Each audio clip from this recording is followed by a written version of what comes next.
살다 보면 유난히 말이 날카로운 사람이 있습니다. 가족 모임에서도 오래된 친구 사이에서도 말이죠. 처음엔 이렇게 생각합니다. 원래 성격이 저런가 보다.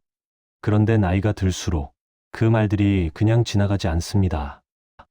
젊을 땐 웃고 넘겼던 말이 이제는 하루 종일 마음에 남습니다. 정약용은 말했습니다. 사람의 마음은 타고나는 게 아니라 살아온 사정이 만든다고요. 말이 독해진 사람은 나쁜 사람이 아니라 오래 참고 버텨온 사람일 수 있습니다.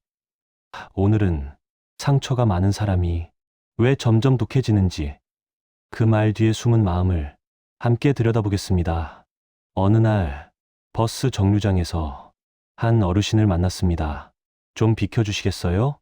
목소리가 날카로웠습니다. 표정도 굳어 있었습니다. 옆에 있던 젊은이가 작게 중얼거렸습니다. 저 사람은 왜 저렇게 독할까? 여러분도 이런 경험 있으시지 않으신가요? 말 한마디에 가시가 돋친 사람, 조금만 건드려도 벽을 세우는 사람, 우리는 흔히 생각합니다. 저 사람은 원래 성격이 저런가 보다. 하지만 오늘 이 시간 함께 생각해보고 싶습니다. 그 독함은 정말 성격 때문일까요? 아니면 우리가 모르는 긴 이야기가 숨어 있는 것일까요? 조선시대 정약용 선생은 이런 말씀을 남기셨습니다. 사람의 마음은 타고난 것이 아니라 살아오며 겪은 일에 따라 점점 모양을 갖추게 된다. 쉽게 말하면 이렇습니다. 지금의 말투와 태도는 성격이 아니라 이력이라는 뜻입니다. 한번 생각해 보십시오. 무릎을 다쳐본 사람은 계단을 오를 때 자연스럽게 손잡이를 찾습니다. 발목을 삔 적이 있는 사람은 울퉁불퉁한 길을 걸을 때 조심스럽게 발을 디딥니다. 몸이 기억하는 것이지요. 마음도 마찬가지입니다. 한번 크게 다치고 나면 말과 태도에 먼저 힘이 들어갑니다. 그건 공격이 아닙니다. 방어에 가까운 것입니다. 어릴 저 부모님께 들었던 말 한마디, 넌 왜 그것밖에 못하니? 믿었던 친구에게서 받은 대신, 미안, 나 먼저 갈게. 직장에서 참고 넘겼던 억울함, 당신이 이해해 줘야지. 이런 순간들이 쌓이고 쌓이면 마음은 어느 순간부터 부드러움보다 경계를 먼저 택합니다. 정약용 선생은 이런 마음을 두고 기질이 굳어진다고 표현했습니다. 사람이 차가워진 것이 아니라 상처를 통과한 마음이 단단해진 것이라는 의미입니다.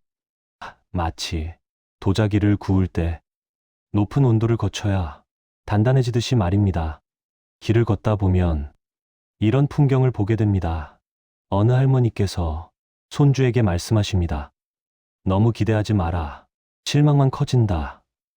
그 목소리에는 쓸쓸함이 묻어 있었습니다. 정약용 선생은 사람 사이의 괴로움에 대해 이렇게 말씀하셨습니다. 기대가 클수록 실망은 깊어진다. 기대했던 만큼 배신을 겪고 나면 마음은 이렇게 결론을 냅니다. 차라리 기대하지 말자. 그래서 정을 덜 주고 말을 아끼고 사람을 계산적으로 대하게 됩니다. 겉으로 보면 냉정하고 독해 보입니다. 하지만 그 안에는 다시는 아프고 싶지 않다는 간절함이 숨어 있습니다. 텃밭을 가꾸시는 분들 잘 아실 겁니다. 몇 해 연속 흉작을 겪으면 다음 해에는 씨를 조금만 뿌리게 됩니다. 어차피 안 될 텐데. 마음도 마찬가지입니다. 몇 번 실망하고 나면 더 이상 씨를 뿌리지 않습니다. 사람에게 마음을 주지 않습니다. 기대하지 않으면 실망하지 않으니까요. 시장에서 한 아주머니의 목소리가 들려왔습니다. 아니, 내가 언제 그랬어요? 왜 맨날 나한테만 그래요? 옆 사람이 작게 말했습니다. 저 사람 요즘 왜 저렇게 예민해졌지? 하지만 그 아주머니는 예민해진 게 아니었습니다. 너무 오래 참아왔을 뿐입니다. 정약용 선생은 사람의 도리를 말하면서 이렇게 말씀하셨습니다.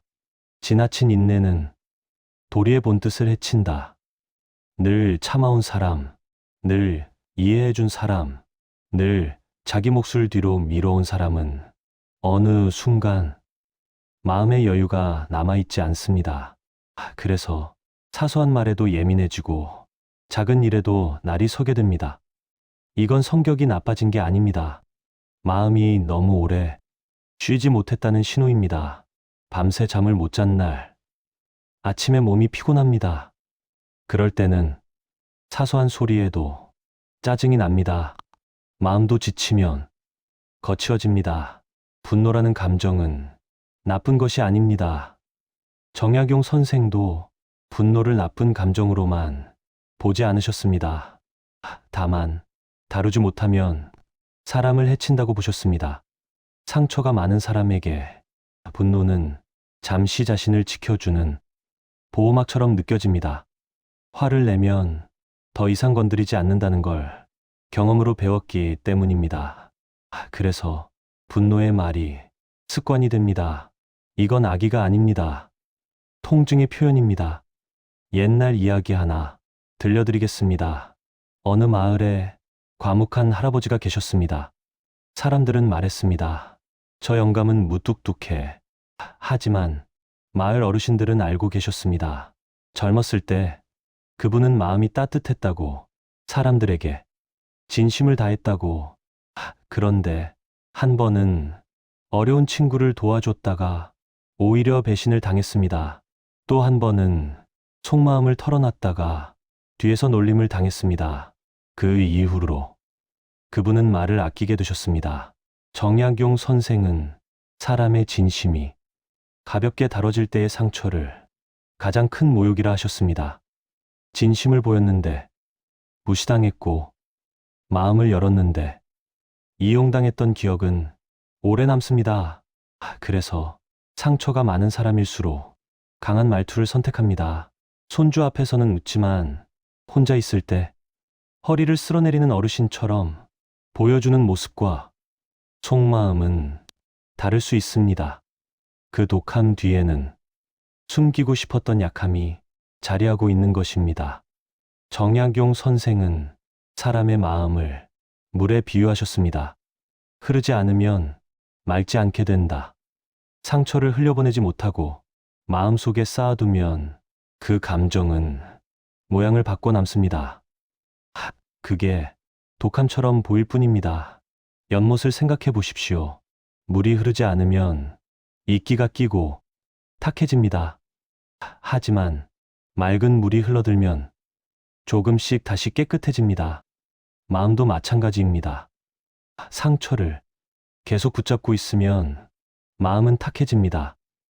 하지만 그 상처를 천천히 흘려보내면 마음은 다시 맑아질 수 있습니다. 그렇다면 우리는 어떻게 해야 할까요?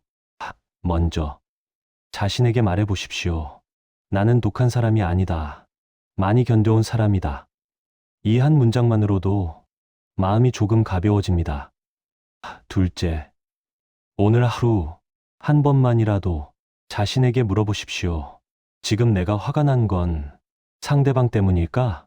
아니면 예전의 상처 때문일까? 이 질문이 마음을 돌아보게 합니다.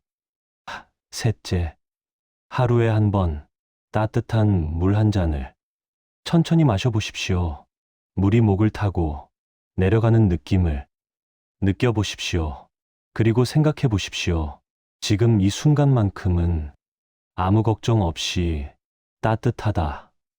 이런 작은 순간들이 쌓이면 마음도 조금씩 풀립니다. 넷째, 주변 사람에게 억지로 친절할 필요는 없습니다. 다만 오늘 하루만이라도 한 사람에게 작은 미소를 지어보십시오.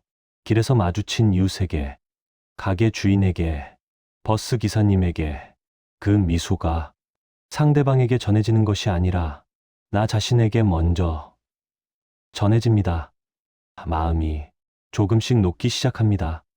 어느 봄날 공원을 걷다가 얼어붙은 땅을 보았습니다. 겨울 내내 꽁꽁 얼어있던 땅. 하지만 봄 햇살이 비추자 땅은 조금씩 녹기 시작했습니다. 그리고 얼마 후 작은 새싹이 돋아났습니다. 사람의 마음도 그렇습니다. 오랜 시간 얼어붙어 있던 마음도 따뜻함을 만나면 조금씩 녹기 시작합니다. 상처가 많은 사람이 독해 보일 때 이렇게 생각해 볼 수 있습니다. 이 사람은 나쁜 사람이 아니라 많이 견뎌온 사람일지도 모른다. 그리고 내가 만약 독하다는 말을 들었다면 이렇게 생각해 보십시오. 나는 그만큼 많은 것을 견뎌냈구나. 나는 강한 사람이었구나. 독함은 본성이 아니라 과정일 때가 많습니다. 그리고 굳어진 마음도 다시 흐르기 시작하면 조금씩 풀립니다. 오늘 이 이야기가 여러분의 마음을 조금이라도 가볍게 해드렸다면 그걸로 충분합니다. 상처가 많았던 마음일수록 회복의 깊이도 남다를 수 있으니까요. 여러분은 지금까지 정말 잘 견뎌오셨습니다. 그 독함 뒤에 숨은 약함을 이제는 조금씩 내려놓으셔도 좋습니다. 아침 햇살에 얼음이 녹듯이 시간이 지나면 마음도 녹습니다. 오늘 하루 자신에게 조금 더 따뜻하게 대해 주십시오. 당신은 독한 사람이 아닙니다. 많이 견뎌온 강한 사람입니다. 이런 이야기가 도움이 되셨다면 구독과 좋아요로 함께 해주시면 감사하겠습니다. 다음에 또 따뜻한 이야기로 찾아뵙겠습니다. 오늘도 평안한 하루 보내십시오.